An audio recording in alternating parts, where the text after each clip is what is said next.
Hi, I'm Stefanie Wainwright. I'm a wife, a mom, a business owner, and my life is chaotic all the time. So I created this podcast to help you find the funny, the good, while navigating through the chaos. This is Chaotic Compass Podcast. Hey guys, Chaotic Compass, Stefanie here. Thanks for tuning in. Another solo night for just me. Today's topic, I am going to get into, it basically boils down to why the fuck my husband isn't just listening to me and why he keeps trying to solve the problems. Like, I just need somebody in my life that is going to empathize and sympathize with the fucking words that I'm saying. So that's what we're getting into, getting deep today, like real quick. We're diving in. I have had probably about a dozen mental breakdowns over the past week. Yep. Just it's that time of the year. We're getting into little to zero cash flows coming in on both businesses. We've got the boat that's going out that's oozing revenue out the.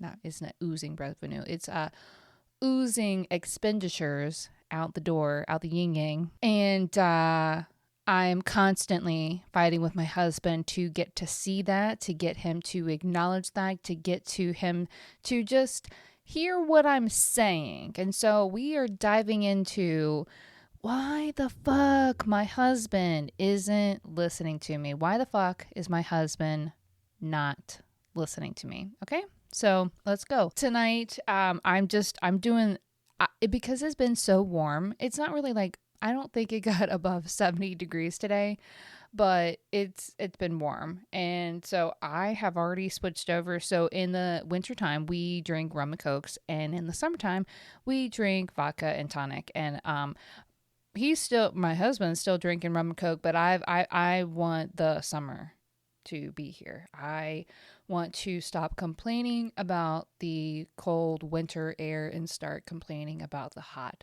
summer days. Okay, that's where I'm at. I am drinking a vodka and tonic and a little bit of lemon just to add a little bit of flavor. Vodka tonic, you guys. Tito's, can't go wrong with Tito's. We used to be like bottom shelf, like Aristocrat, and then we kind of went to like a different Smirnoff. But Tito's is where it's at. I'm sorry, I can't. Tito's is just good. Mixes well with a lot of things. It's just good, and I appreciate Tito's, so I'm gonna tag them and shout out to Tito's. So thanks, Tito's, for being here for me this evening. Thank you guys for being here as well this evening. So that's a thing. Anywho, let's dive into this. I had watched this little short video. You can probably Google it. It's called "It's Not About the Nail." Okay, it's on YouTube.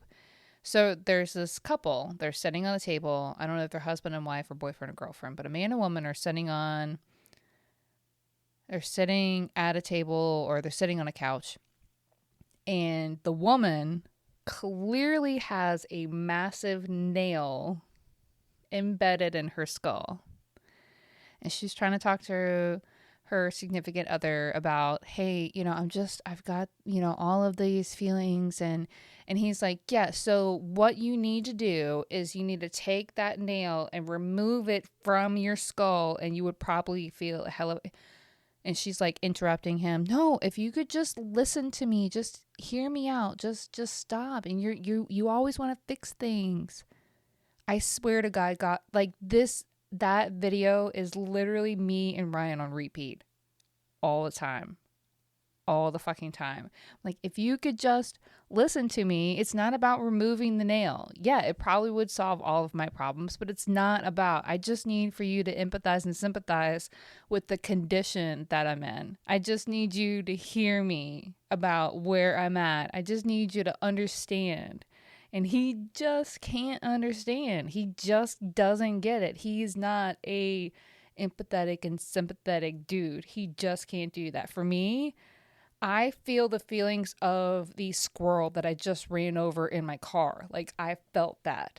Even though fuck that squirrel, and you were all like back and forth, and you had a moment of hesitation, or you could have zigged when you zag and my wheel caught your ass and now you in the middle of the road out there. And now every time I gotta drive by there, I see you dead ass laying in the road. So I feel all the feelings. I can watch a video on YouTube. I've never met these people and I could just, oh my gosh, I feel the passion. I feel it. I could feel the hurt and the pain or the happy and the joy, whatever. I feel it all. I feel it all the time. Like when the kids are going through shit, I'm like, I feel you. Gosh, oh, that's so. I'm just looking for one motherfucking person, and literally, this guy is in it with me. He's in the trenches with me, and I'm looking for him. I'm looking to him. You should be that person to be able to empathize and sympathize with me, and he does not. He doesn't fucking get it. He will never fucking get it for some fucking reason. He doesn't get it. He doesn't get how I feel or why I feel the way I feel. But there's a psychology behind it. Little precursor here, okay? I'm typically, when I talk, I'm generalizing. And that's just a blanket statement. If you're a dude and you aren't this guy and you are empathetic and sympathetic and you feel all the feelings, yes, can we be best friends? That's all I'm saying. I just need a bestie in my life that I can empathize and sympathize with me. That's all I'm looking for. Okay. But I'm not saying that all dudes are like this, but most dudes are in fix it mode. That's just what they do. They're hardwired that way. It's like there was this study, and I can't remember where it was. They put a group of men and women in a room, and they played random sounds while they were in there. And a majority of the men heard the hissing of a radiator or the clanking of a pipe, and the women heard the whining of a child. That was, and the men didn't hear what the women heard, and the women didn't hear what the men heard. And it's just that way. For me, I think that because my husband's going to kill me. I'm going to go into this. I'm going to sidebar here real quick. I think that I'm that person that can kind of hear it all. So in my car, I've kind of got like a little clank and that, like my right front tire, and I haven't really figured out what that is yet, but it's like, it's cool, whatever. Like our refrigerator, this one actually became an argument with my husband and I, but our refrigerator's ice maker is making a weird ass noise, and we literally just bought this refrigerator 2 years ago, and I'm like, husband, do you even hear that? And he's like, well, yeah, now that you said something, I do hear that. Are you fucking kidding me? So this guy, because his hearing is bad already. And so I guess I can give him a little bit of pass, but not like I'm not but he's the type of guy that has had a small child standing in front of him saying daddy, daddy, daddy, daddy over and over again, but he's zoned the fuck out watching the news or Wheel of Fortune or Jeopardy or some shit, yelling out the answer and completely ignoring his child. I've witnessed this firsthand and it blew my mind. The kids cough the wrong way and I'm like, oh my gosh, what is it? I'm in a, not really a dead sleep, but I'm asleep, and I'm like, oh my gosh, what is that?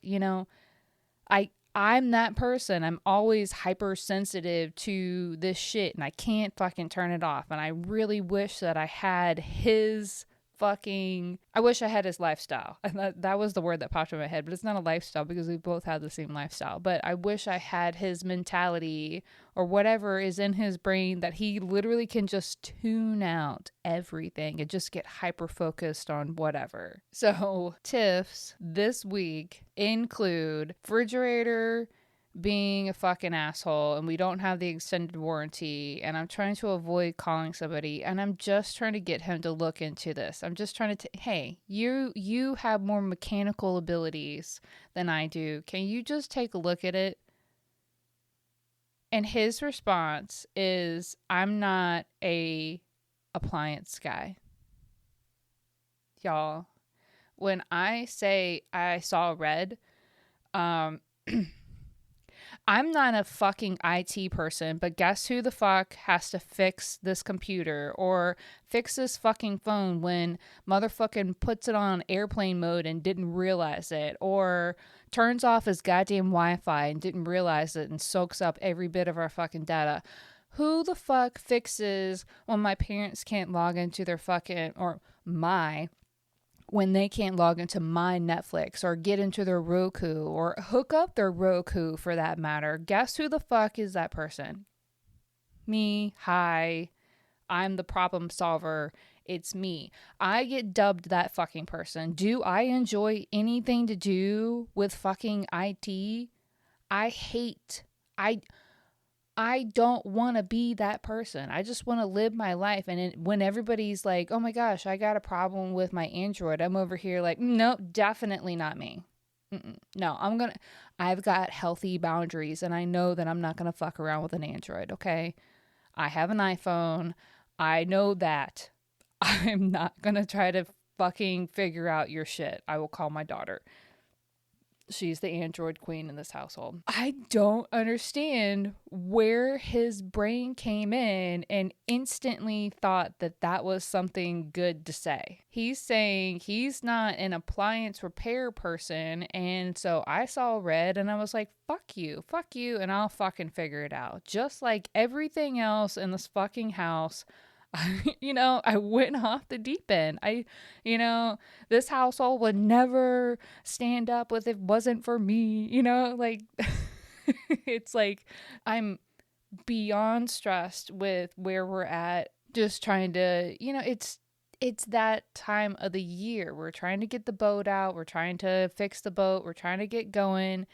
And money's not coming in, but it's just the season. But over here, I'm like, oh my God, all right, so I'm kind of freaking out, and I'm already on edge, and then you over here telling me what you ain't, and it's like, I'm not a cruise director, but guess the fuck what I keep doing every day. I'm not a whole lot of goddamn things, but I keep having to figure that shit out. And I'm just looking for you to take a look at some shit. That's all. Or call a motherfucking appliance person yourself. Or Google it. Or there's 1,000 options here. And you chose to be that guy. Oh my God. It was so bad. It was just, I lost my shit. In that instance, I wasn't looking for him to necessarily fix it, but I wasn't looking for him to just listen to me. He did neither, so it's fine. But I was looking for him to take a look at it. I was looking for him to listen to me. Hey, have you heard this noise? Can you take a look into this? And so there's a lot of times when we had actually gone to couples counseling for a while. Our therapist told us, because she was seeing that was a biggest thing, that, I was just looking for him to listen, and he was constantly looking to fix it. He was constantly looking for a solution. And most of the time, I might be looking for a solution, but I'm looking for him to empathize and sympathize with me first. I don't know if that makes sense. But our therapist said, hey, acknowledge what you want him to do in here so he can disengage from the solution mode or engage in the solution mode. He just needs to pick a path, right? Or if it's not clear, Ryan, you need to ask her, do you want a solution or you just want me to listen? And so I've been trying to get really better. I'm trying to get better with that. Making sure that he knows flat out. And guess what this fucking homie keeps doing? I'm like, I just want you to listen to me. Please, just listen to me right now. And this bitch keeps trying to fix shit. The other day, we were on the boat. So we were trying to move the boat from one location to the next. And I'm asking him, or I'm saying, hey man, this is a problem. You are trying to do all these things and I'm running out of time. And are you trying to do this or are you trying to drive the boat? And instead of talking to me and having a conversation, That's what I was trying to do. Homie just walked away. He walked away. And I'm thinking, oh, maybe he needs some space. No, he was literally going up to the helm to start the boat, to get the boat going, because he'd made that decision of we're leaving. And I was like, at what point were you going to let me know? At what point was I included in this conversation? If you're going to listen to me, at least acknowledge me and say, hey, this is what was going on. I don't get what's inside my husband's brain, and it infuriates me to no end, of especially when things are on high, we're in a high tension area. We have a specific timeline for the boat, and we're just under the gun, and we're both feeling it, and we're both in fight or flight, and I'm a fight because I know it's worth it. And he's a doer, and he's just going to run and go and do something because he's trying to keep the peace. He's just trying to not have the argument. Of the two in our relationship, he is non-confrontational, which pisses me off even more. It's like, I wasn't trying to be confrontation. I was literally just having a conversation, and now I'm seeing red. You've walked away from me, and you didn't have a conversation with me, and I go into the mode of, oh wow, I'm not even worth having a conversation with, and I go to that side of it. My brain snaps over to that of self-worth. I don't even know. And it's like, it's just this nasty spiral between the both of us. And there's a whole bunch of, for me, I know it's definitely childhood trauma that I haven't been able to fully process, that I'm still severely triggered by. I can't speak to exactly what his is, but I'm pretty sure it's not necessarily childhood trauma, but, childhood issues that he didn't deal with. And so there's just these things that we keep doing, and it keeps replaying. And week after week, we keep doing the same shit, and it just keeps building. And there's already the tension of the businesses, plus the boss saga. That bitch hasn't been on time in forever. And so, we're just layering on shit after shit and layers, and just, it's starting to crumble, and our shit house is starting to stink, and it's starting to crumble, and it's not doing anybody favors. But neither of us are trying to take the time to try to fix it, because we've just got so much. What the fuck? So why do guys, and I know there's a couple of dudes that listen to this. Why? What the fuck? Why do you instantly go to fix mode? Like, why don't you just take a minute and listen and engage in a conversation and acknowledge what we're saying and how we're feeling? Why can't you do that? I don't understand that. Why can't you just slow down and take a second? There's another thing that I watched. It was about Steve Harvey. He was on the Good Morning America. I don't know. It was like a while ago, like a decade ago. Yeah, Steve Harvey had came out with this book, Act Like a Lady, Think Like a Man. And on I'm 95% sure it was Good Morning America. Anyways, the show he was on, they had a couple of things with guys that they had, asked questions. And the one that was really interesting was... not really interesting, but it was kind of a cool perspective of kind of flipping the script, kind of a reverse psychology, if you will. But guy was mentioning, hey, I really don't like it when my girlfriend particularly wears this and this and this outfit. How do I tell her? And it's like, well, Steve Harvey was like, yeah, once you're out and once you're in the car or going to wherever, you've lost the chance to say anything. But what you can do is, when she wears something that you really do like, and I'm giving you freaking Like, awesome tips and tricks here, dudes. Okay. When your partner wears something that you really do like, compliment the shit out of it, right? But be like, this outfit, it really is stunning. But that, that outfit that you wore last week, it really doesn't do you service. It doesn't compare to this outfit. Basically making her know that this outfit is amazing. What you got going on here is amazing. But in comparison, it was interesting.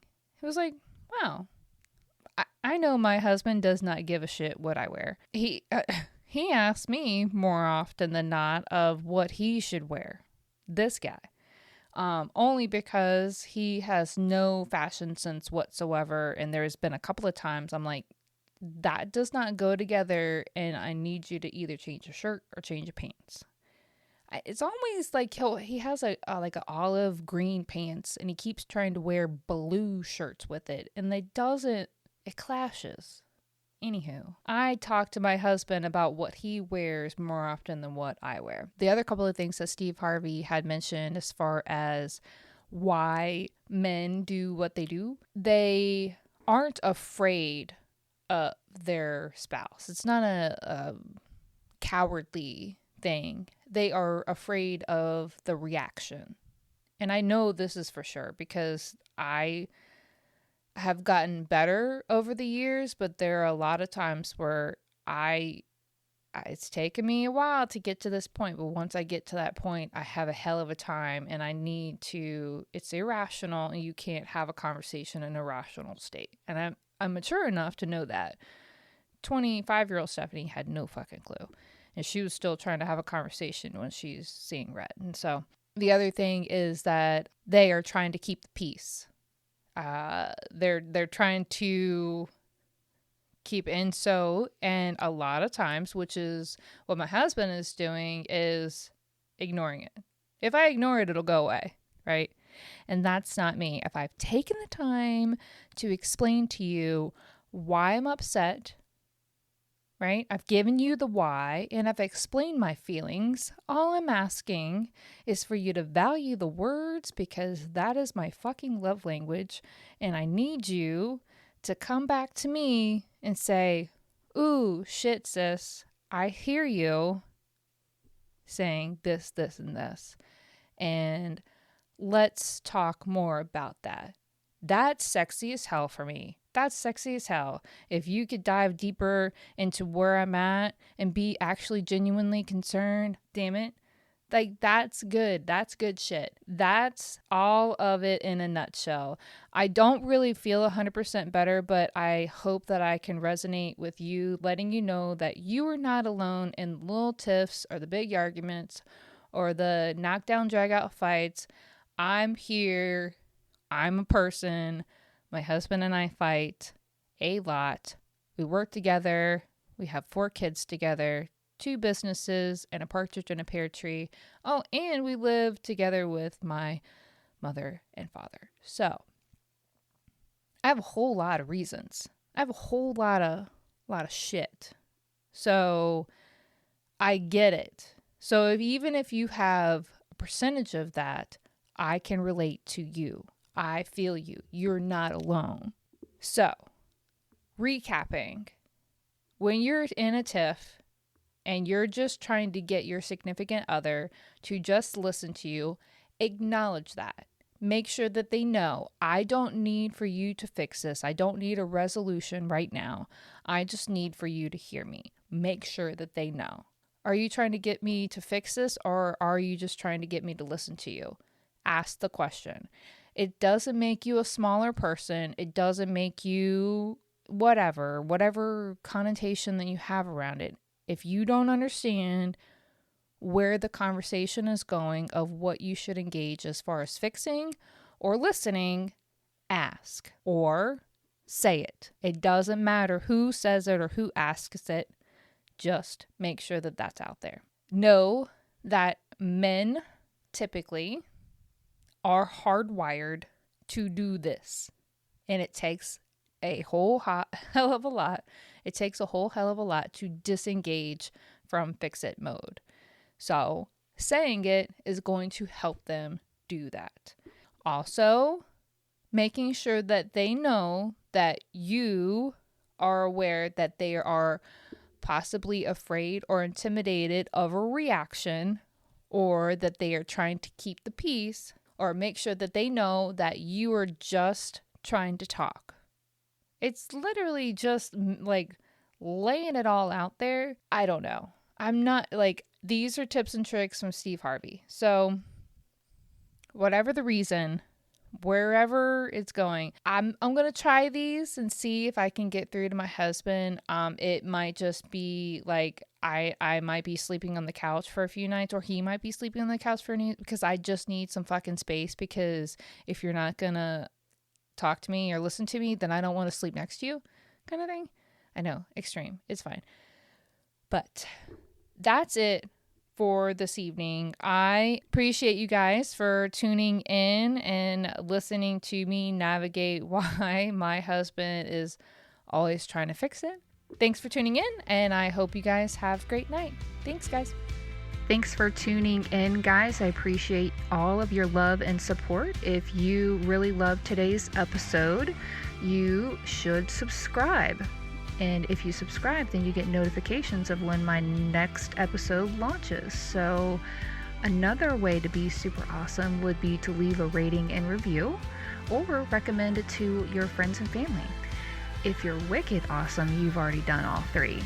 Another way to keep up with me and my crazy family is check out my website at chaoticcompass.com, and I do blog and other stuff there. So I appreciate everything for you guys. I do this for you, so keep it up, because the more you subscribe, the more I do.